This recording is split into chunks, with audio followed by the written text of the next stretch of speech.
Nous avons participé au programme Econowin parce que nous sommes convaincus du fait qu'un établissement financier n'est pas évalué à l'aune de ses résultats financiers uniquement, mais également à l'aune d'aspects qualitatifs tels que sa politique diversité du genre, tels que sa responsabilité sociale et sociétale.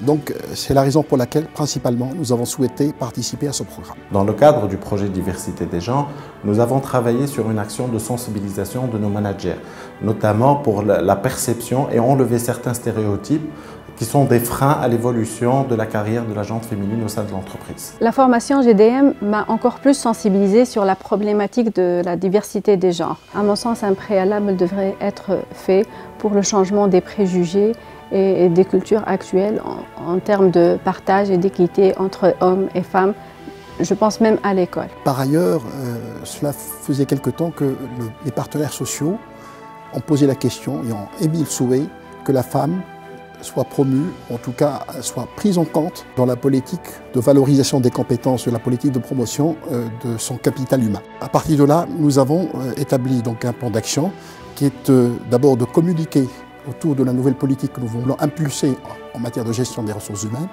qui est celle de donner l'égalité des chances aussi bien aux hommes qu'aux femmes. Et donc de donner la possibilité aux femmes de prétendre à une promotion socio-professionnelle et de pouvoir aspirer à une fonction de responsabilité au sein du réseau. Ça fait 13 ans que je travaille à Amen Bank. J'ai commencé en 2004 à peu près, à l'agence Le Manar. J'ai fait le guichet avant, pendant à peu près 3 ans.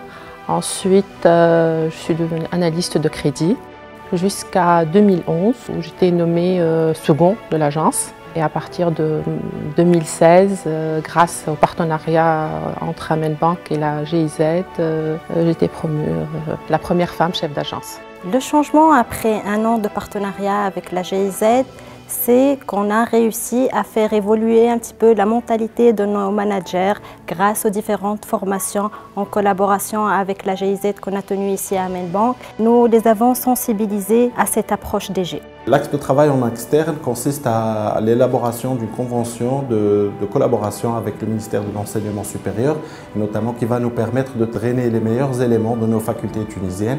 Et un axe de travail en interne, notamment la mise en place d'un référentiel de compétences mis à part du genre du collaborateur ou de la collaboratrice, et donc pour être évalué, pour voir un plan de carrière qui est indépendant du genre. Le projet de la diversité des genres, c'est un projet d'entreprise.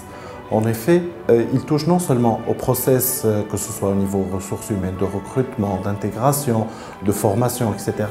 Mais aussi, c'est un projet qui touche la culture même de l'entreprise. Le challenge aujourd'hui, c'est de continuer dans ces avancées et maintenir le cap en promouvant l'agente féminine dans les métiers de l'exploitation spécialement et voir la femme dans les plus hauts postes de responsabilité en général.